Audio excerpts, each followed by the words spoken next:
Hello and welcome to the Monroe Mythic Clancast. I am Jason Monroe. This is episode 175.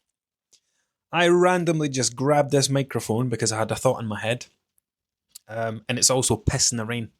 And I felt all cozy in here with the fire on. Thought this would be a lovely time to record a podcast. So I'm going to sit on my butt in front of the fire on my little blanket and chat shit for 20 minutes. Not shit, it's going to be valuable. I wrote a daily post for the community to go out on Monday. And it's all about grief. And I also just did a day 7 check-in with someone new. And they were talking about feeling deprived and feeling restricted when they diet, and they just want to, it makes them want to rebel and have treats and cheats and things. So I think we're going to tie all that together. My dad took down an old fence in the garden and chopped it all up. And I have got a bag of soaking wet scraps to get through, which is fine because it's free heat. It's not cold today, but it's certainly pissing it down. There we go. Okay. I hope you can hear that rain. I hope it adds to the ambience. So let's start here with a conversation that I just had with Corinne. So, if you feel restricted on a diet, one of two things is happening. Either you are doing something ridiculous and you are over-restricting yourself, right? So, you've decided, that's it. No more takeaways for 6 months. No more chocolate. No more wine. No more crisps. No more sugar. No more insert your thing here. Now, that's fine for a couple of days, right? You feel motivated. You feel excited. You feel a bit relieved even. Oh, I'm not going to have that thing anymore. I'm going to feel good. I'm not going to overeat. I'm not going to make myself feel shit. I'm not going to be thinking about food all the time. And 2 days go by. Then you start to feel like crap. And then you want the chocolate, you want the crisps, you want the sweets. You start to get, resentful of the diet because it's restrictive and fuck's sake, I've got 2 stone to lose. It's, this is going to be me for the next 5 months. None of this, none of that. It doesn't last for long, right? So that's one version of feeling restricted. The other version of feeling restricted is, I want to lose weight. I understand that to lose weight, I am going to have to eat less. I'm going to have to drink less wine. I'm going to have to eat fewer takeaways. I'm going to have to snack less in front of the TV. Like you are aware that something has to change. Something has to be scaled back. Otherwise, you're not going to lose weight. But here's the problem. You quite like the way that you eat in front of the TV. You quite like having takeaways a couple of times a week. You quite like getting excited and over-ordering. You quite like clearing every plate and snacking in front of the TV. And you quite enjoy not cooking meals and just grazing as you go, having whatever you fancy. And it just comes back to this never-ending message that I hope you get through all of these episodes, where these things do not compute, right? If you are 12.5 stone and you want to be 10.5 stone, I just said this to the person I was chatting to, right? I used my hands to explain it and said, right, this is you in the future, 10.5 stone. This is you now, 12.5 stone. If you cannot get, what's the reason that you cannot get to 10.5 stone? Like literally all you have to do is count calories and you will get there. 2 stone to lose, no problem. Lose 4 or 5 pounds a month, get there in jig time. Now, I know that make that sound simple, but it's not. I know it's not. Because if it was that bloody simple, then people would just do it. So you have to do this with your hands, right? Put your left hand out in the distance. That's the weight that you want to be. And put your right hand closer to your body. That's the weight that you are right now. Now look at that gap between those 2 hands. That gap, now you need to picture what's in this gap. What is it that, that's where I want to be, but I cannot fucking get there. Why can't I get there? And it's because people try to diet their way through everything that pushes their weight to where it is. You're trying to diet through your emotional eating. You're trying to diet through your boredom eating. You're trying to diet through your all or nothing thinking, your weekend mentality, your holiday mode mentality, your alcohol at the weekend, your takeaways, your meals out, your clearing every plate. You're trying to get to a weight that you are not supposed to be. Oh, I need to write that down. Genuinely need to write that down. Sorry, you're going to have to wait while I do that. Actually, no. I'll do the microphone thing on my phone and put it in my notes. There we go. You are trying to diet your way to a weight that you're not supposed to be. There we go. You know, it's almost as if you're doing something naughty, like you're doing something wrong, like, oh, you're not supposed to be here. How did you get here? How did you get to 10.5 stone? You're not meant to be here. You still emotionally eat, you still boredom eat, you still clear every plate, you still do all that stuff that you always do. How did you manage to sneak your way down to 10.5 stone? It's, well, I followed a diet. I managed to force myself to stick to a diet long enough, and here I am. Any tips on how to stay here? But that's what it's like. So that's the other side of feeling restricted, right? And I said this fucking ages ago. I can't remember. A tweet, a thread, a Instagram post, whatever. And it basically said, well, what if you're supposed to feel restricted? You know, people go on about, oh, I want to lose weight, but I don't want to feel restricted. Okay, that can happen. But if you want to eat takeaways 5 times a week, if you want to not eat any meals, if you don't want to eat fruits and vegetables or pay attention to your protein, and somebody asks you to do that because that's what it's going to take for you to lose weight, then you're going to feel restricted. So there's a part of it where some of you are supposed to feel restricted. Like if your weight is where it is right now because you eat in an unrestricted way, in the sense of you just do whatever you want whenever you want. You know, your eating's more guided by what you fancy at the time than what your body needs, or whether you're hungry or not. The minute anything comes in that asks you to change that, you are going to find that restrictive. Now, this is the reason that when people come to work with me, we do not dive head first into fat loss from day one, because that is just everything that you've done every other time you've tried to lose weight. You've signed up, you've started, you just want the plan, the program. Just tell me what to do. Tell me, I'm going to go clear the cupboards out. I'm going to go do my food shop. Just tell me what I'm supposed to be getting, what I'm supposed to be eating. Let's get these scales moving. The reason that I spend almost a full week working on people's brains, working on their mindset, is because I don't want them to feel restricted. Like, you need to change the way you think first.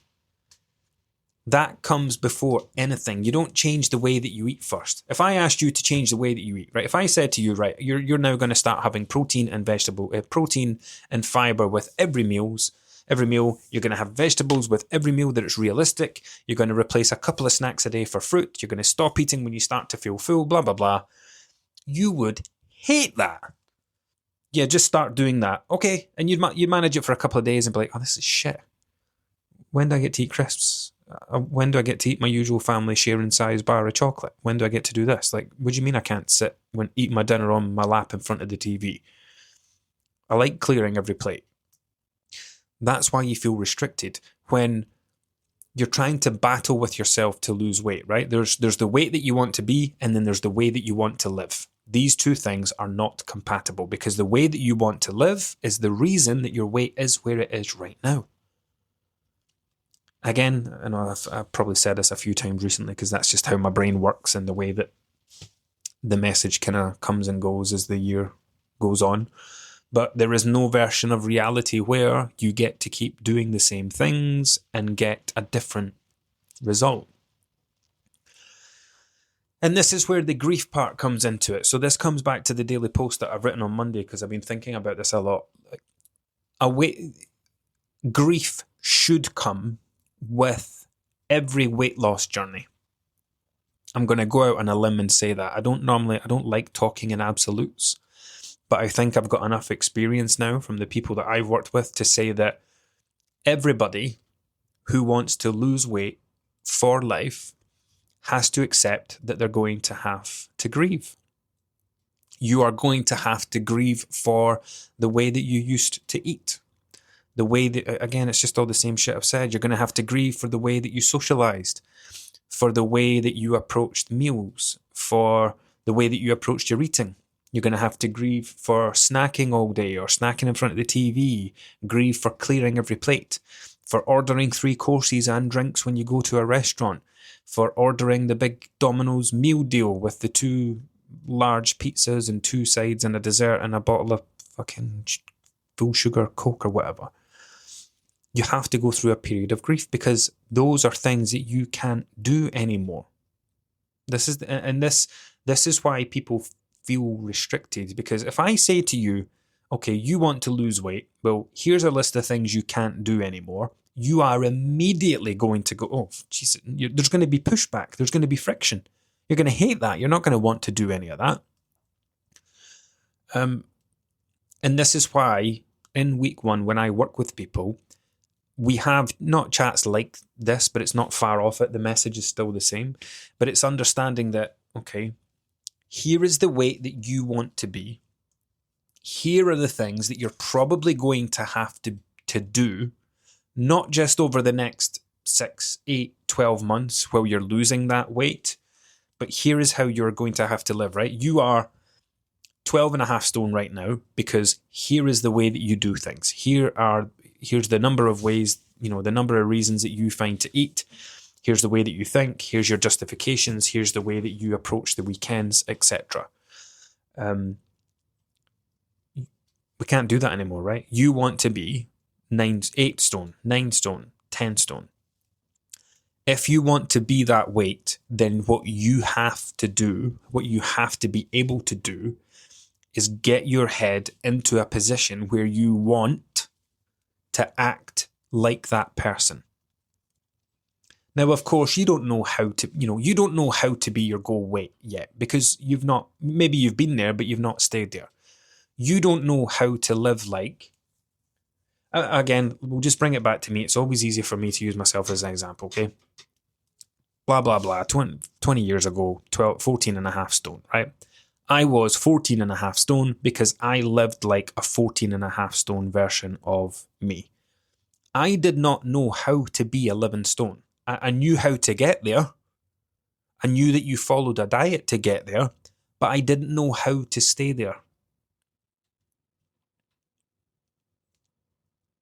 So you can get to a number. That's not the point. Like that. Then this is where the diet industry just absolutely fleeces everybody. Oh, we'll help you get there. Let's not talk about staying there, but we'll help you get there. Because it can't help you. Like, diets do not teach you anything. They teach you how to lose weight. They don't teach you how to be that weight. And that was like the backbone of everything when I built the Monroe method back through 2017. I sat down and said, right, the goal, I did not sit, here's how most diets start, right? A bunch of people with money sit around a table and say, right, we're going to start a new diet. What do we need to do? Well, number 1, we need to get them into a calorie deficit. Okay, cool. Is there any health things we need to think about? Well, yeah, we need to make sure they're eating enough protein, and we kind of need to make sure that they're eating some amount of fruits and vegetables. So we're going to have to build in some kind of bullshit terminology to make sure they do that. So let's talk, let's call, I think I did this in a podcast episode once where I made up a diet on the spot in real time. But if we just think about Slimming World, okay, what we're going to call, let's call this stuff healthy extras. So let's have healthy extra A and healthy extra B, and we'll put this stuff on this list and this stuff on this list, and they have to have 1 or 2 of each. And what about the fun stuff? Because we don't want them to binge, we don't want them to give up. We have to make sure they're still getting their chocolate and their crisps and their sweets. How can we do that? Okay, let's give them a certain amount they're allowed to eat, but let's not make it sound too good. Let's call it sins. Let's let them feel like they're being naughty. Let's make them feel like they're still getting to be naughty while following this diet. And then they're going to think it's great. They're going to sing its praises. They're going to tell anyone that'll listen, and I'm still getting to eat this and that. This is how that shit works. They do not give a fuck about whether or not you come out the other side of that process and you feel fully equipped to go off, by yourself, not think about Slimming World anymore, not think about sins or hex A's or hex B's or free foods or speed foods or any of that shit. They don't care. Because they've not created a process where you get to go on and live happily ever after. They tell you that you are going to be dependent on coming back to group to get weighed, to stay within your target. They're creating a lifelong dependency, not independency. God, that was a tangent. Sorry, I don't even know how I got onto that. I just got fucking annoyed with Slimming World for a minute. Yeah, so this is at the back boat. Yeah, that's what it was. So I sat down and said, right, what is the long-term goal here? The long-term goal is that by you help someone go from A to B. You help someone go from start weight to end weight or goal weight. However, during the time that they're working with you, you have to have given them everything they need so that they can then go on and live at that goal weight. And that's how I built the Monroe method. I built the education system in the beginning, which aligns with the messaging, which aligns with the way that I coach people, so that every time we check in, every couple of weeks, I'm looking over everything. I'm monitoring your language. I'm monitoring your behaviors. I'm looking at your calories to make sure that we're not having big high days followed by big low days. I'm looking for what might be disordered patterns. I'm making sure that on average, over a week, does this person's diet look well balanced? Do you know, I edited a video the other day. I heard myself say that there and I caught myself. I was editing a video the other day. It took me a lot of takes to record it. And once I'm done and I'm happy, I'll go, cool, done. Then I send it to my PC and I open it to edit it. And I got to this part and I said something so stupid. And I was looking at myself saying it thinking, gee, you said that with absolute confidence and you said the wrong words in the wrong place. And you didn't notice. And you went on to the next part of the video. I ended up having to delete it. I managed to chop it out without it ruining the video. But anyway, sign of age. So yeah.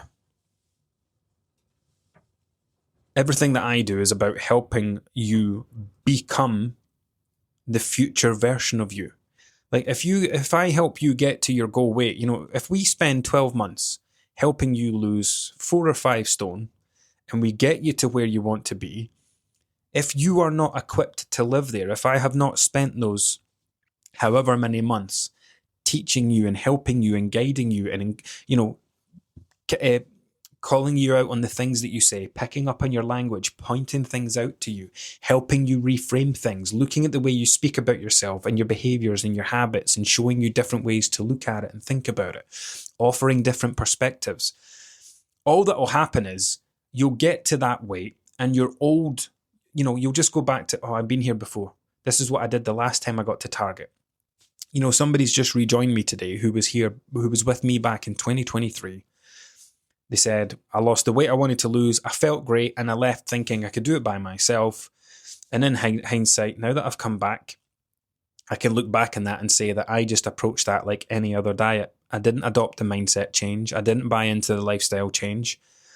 I just thought that because I was following your process, that the weight was just going to stick this time. And I realized that, you know, I came in here and treated it like a yo-yo diet. And I've said to that person, it happens, you know, because of the type of people I work with people who have yo-yo diet for 20, 30, 40 plus years.